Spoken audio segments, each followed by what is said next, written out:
On the next Men Are So Smart, secrets you should never tell your partner. Don't miss it. As per your requests via email, joining us once again is our special guest, Tara Pascal. And Tara is representing you ladies out there this week. If you haven't learned enough about her to this point, go back and watch our first episode with her, and you'll find out more about her. But I called her in to sit with Ronnie and I so that we could discuss some differences between men and women. And we've come across secrets that you should never, ever tell your partner. Are you down? I'm ready. Here we go. You've snooped through their phone. Oh, boy. Show of hands, yes or no? Okay. Nearly half of married couples admit to reading their partner's messages. 1/3 of us. Yes, yeah. If you had a good look through their phone, it might be best not to tell them. You'll only seem insecure, and they'll rightly be furious. So, the next time you go to pick up their phone, remind yourself that you should trust each other. Okay, so a little caveat to that. Okay. My wife typically runs about 500 emails, unopened emails, on her phone at any one time. I had to look at it and see what the hell they all were. It baffles me how you could have, I mean, if I have more than about a dozen emails that I haven't read, I'm beside myself. I can't live with that. So I did that. But by the same token, I would have no problem if my wife came out here right now and picked up my phone and took it with her. There's nothing in my phone that, I wouldn't want her to read. I should have raised my hand. In previous relationships where the trust was lost due to other circumstances,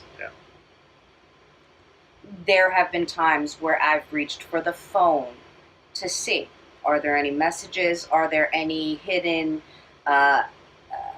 applications to where they could be texting?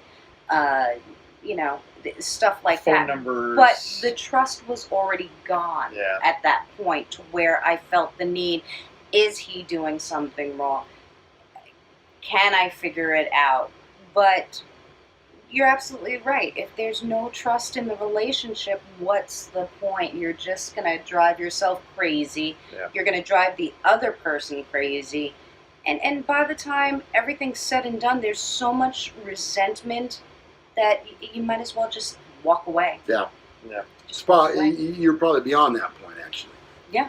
Now, show of hands. Yes, this is raise your hand. How many have a lock screen on their phone? Aha. Why? Strangers. Accidentally dropping my phone, somebody getting into it. But I'll be 100%. My boyfriend and I, we both have each other's codes. Ah. My wife and I use the same code. All right. Next up on our secrets that you should never tell your partner. You've been messaging your ex. Ruh-roh. If you and your ex are good friends, well, good for you. But don't expect your partner to be as pleased. Feelings of jealousy ruin your relationship by keeping your hopefully innocent messages to yourself. I just can't imagine any scenario where that's a good idea.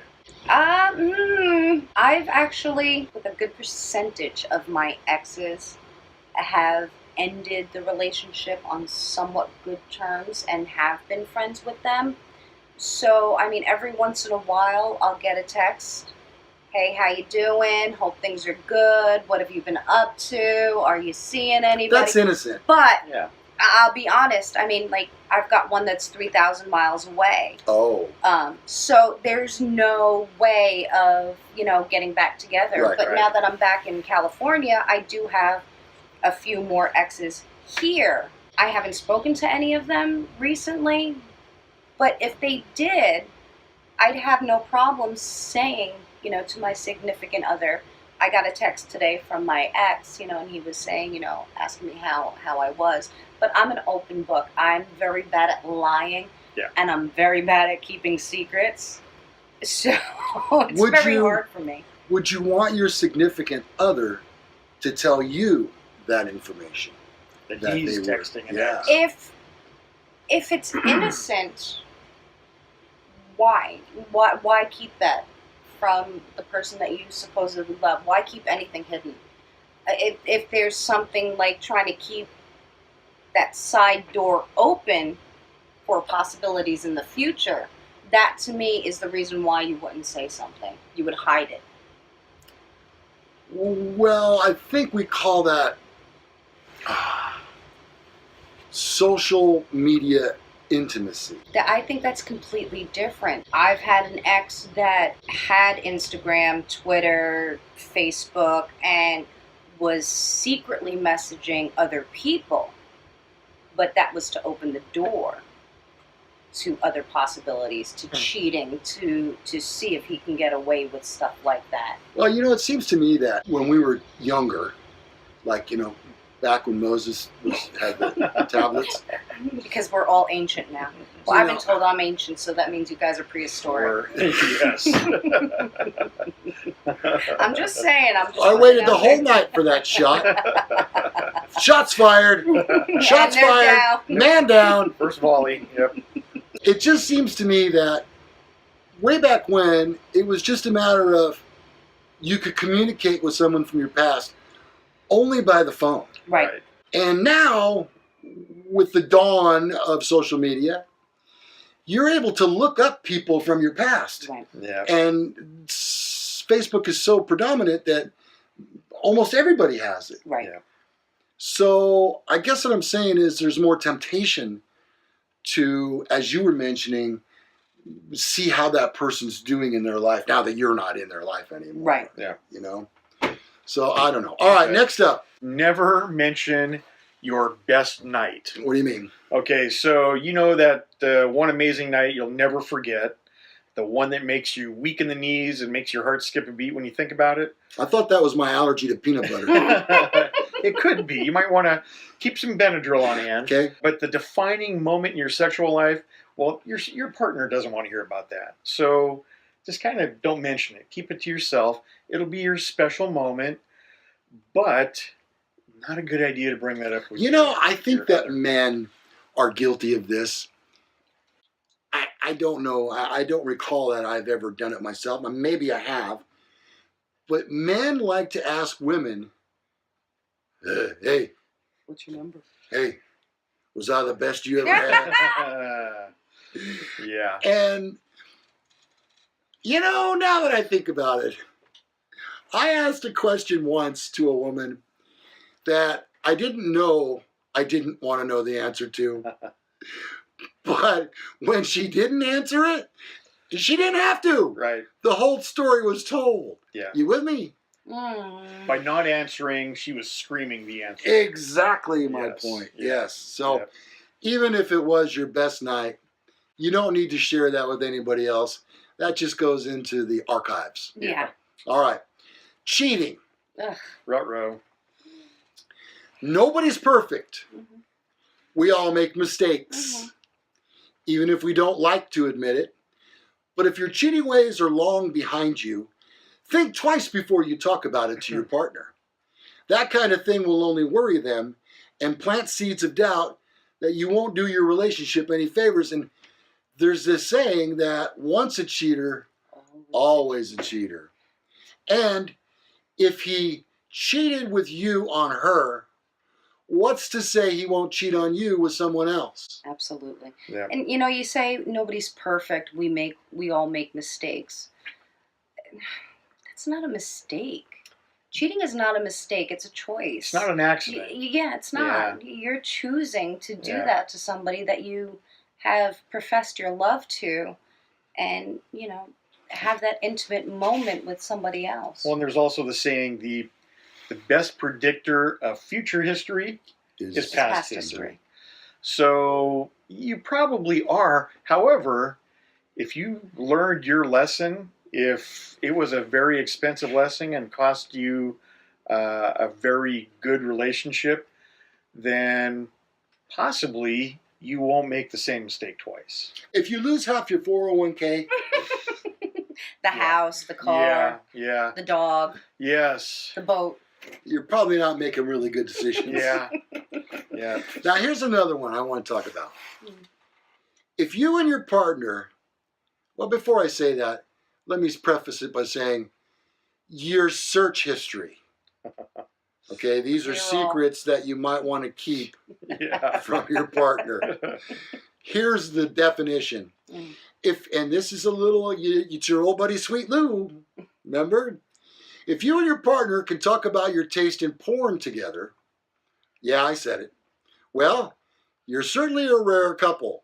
But for most people, it's better to keep that kind of thing to yourself because it normally doesn't, pardon the expression, go down well. Well, I'd have to be one of those exceptions. Although I don't watch porn. Neither do I. I've got no problem. I'm not saying that. I've got no problem watching porn with my significant other if that was something that he wanted to do. I'm very open to pretty much anything. Wow. Yeah. I pretty much learned my lesson with that, and this was a long time ago, but it didn't work out well, and so I've never even tried it again. But if you're with somebody and you're intimate with somebody, what's so difficult with expressing your want to, do other things? I mean, it doesn't have to be porn. I see what you're saying. It could be, a fetish or, a certain position that you want to make love. I mean, if somebody just wants to do it missionary and only that way, but you wanted to try, some Kama Sutra, grannies, whatever. And Yeah, We just moved into PG-17. but why not be able to, communicate with that person? I think it has to be the right person, because definitely my wife is very modest. So would you say it's a generational thing? Good question. Yeah, you know what? Maybe. I mean, my wife is like an old soul, so maybe that is it. I mean, when my father passed away, prior to him passing, he had bladder cancer. So he had his bladder removed. And when you have your bladder removed, there goes your manhood. So he wasn't capable of satisfying his wife. Right. And I had brought it up after my mother had passed away, that I was going to, go to a store and buy her something that, could at least substitute. And she completely shied away from that and was like, no, there'll never be another man for me. I'm too old. But for me, at her age, she's now, just barely 70. Yeah. To me, she's still young. She's still beautiful. She's still very, spry.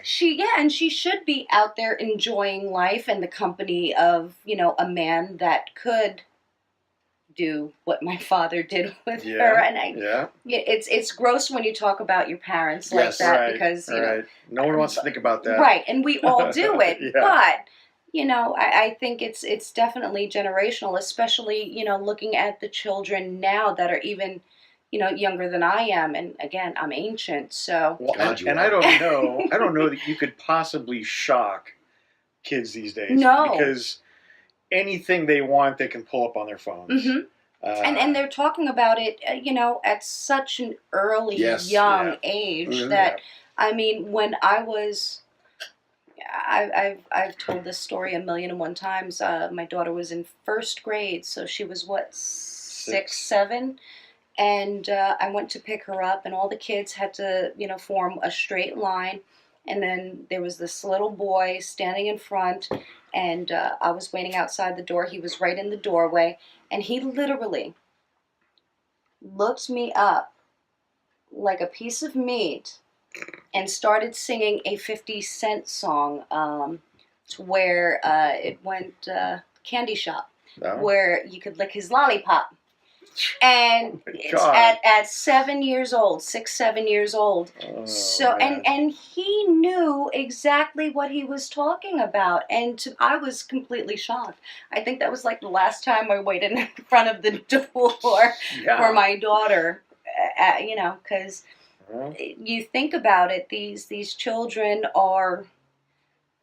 There's more sex on television. There's more sex in lyrics to songs. and they're just learning at way too young of an age. My theory on that is it's that kids have far too many choices nowadays. Well, and again, social media. You go on to Instagram or to Facebook, and it's nothing but half-naked young men and women flaunting their bodies as sexual objects. And God bless them for being, not shy. But it's thrown in your face every It's turn narcissistic too. It's very narcissistic. Yep. Because they're throwing these pictures up, and all they want are the likes. How many likes can they get? Yeah. How many likes can they get? And it just it builds them up. Yeah, well, they think it builds their self-esteem. Right. Yeah. Which is sad. Yep. Yeah. All right, well, that's about all the time that we have for on this episode.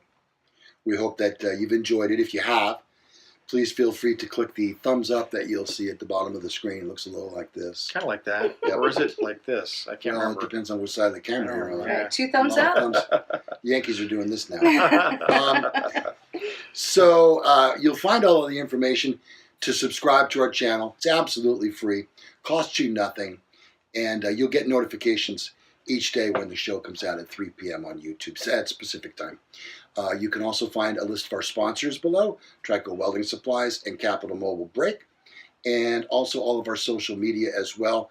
We've enjoyed very much having our special guest, Tara Pascal, with us this week. Thank you so much for your time and your Thanks for having me. I It's been appreciate terrific. it. It's been fun. You've been outnumbered. Yeah. I think I was able to take you I both think on you just survived. But fine. now out talked. You can carry your own. We'll see you next time on Men Are So Smart. Goodbye, everybody.